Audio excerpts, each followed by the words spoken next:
রবিবার শরীয়তপুরের জাজিরা উপজেলা স্বাস্থ্য কমপ্লেক্সে জরুরি বিভাগে গিয়ে দেখা যায় একজন ডাক্তার রেজিস্টার খাতায় রোগীর নাম লিখছেন, প্রেসার মাপছেন, সেই সাথে আহত রোগীর ক্ষত ব্যান্ডেজ করছেন।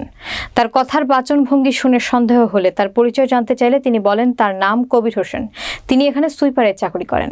বিস্তারিত থাকছে শরীয়তপুর জেলার প্রতিনিধি জুয়েল মিয়ার প্রতিবেদনে। পাশের কক্ষের ডিউটি ডাক্তার ম্যাডামের অনুমতি নিয়েই তিনি মাঝে মাঝে সহযোগিতা করেন। এ সময় জরুরি বিভাগে থাকা ডিএমএফ কেউ ছিলেন না। খবর পেয়ে ডিএমএফ ছুটে আসেন। ডিউটিরত ডাক্তার সাবরিনার রেস্টরুমে গিয়ে দেখা যায় তিনি মোবাইলে কারোর সাথে চ্যাটিংয়ে মশগুল। সাংবাদিক পরিচয় পেয়ে তিনি দ্রুত জরুরি বিভাগে চলে আসেন এবং ভিডিও না করার জন্য হুমকি প্রদান করেন। এ সময় কয়েকজন ভুক্তভোগীও প্রতিবাদ করেন। ইউএইচও ডাক্তার মাহমুদুল হাসান ও জেলা স্বাস্থ্য কর্মকর্তা সিভিল সার্জন ডাক্তার আব্দুল হাদি মোহাম্মদ শাহপরানের সাথে কথা বললে তারা বলেন, আপনাদের জাজিরা হসপিটালে আপনার এই সুইপার দিয়ে আপনার জরুরি বিভাগে সেবা দেওয়া হচ্ছে, এটা কি আপনি জানেন? কোনটা কি দিয়ে? সুইপার সুইপার না না, এরকম তো টোটালি নিষেধ করেছে। ডাক্তার ছাড়া কেউ সেবা দিবে না।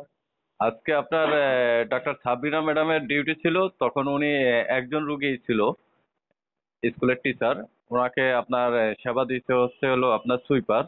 সে কি প্রেসক্রিপশন লিখছে?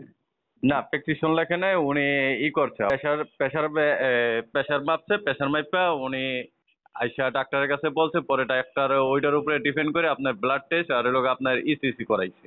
আচ্ছা, তো সেটা কি জাজিরার ইউজে করে জানাইছেন? হ্যাঁ, টিএসএ জানাইছি, টিএসএ বলছে এরকম সুযোগ নেই। আচ্ছা, আমি কথা বলতেছি। হ্যাঁ, আমি একটু কথা বলবো।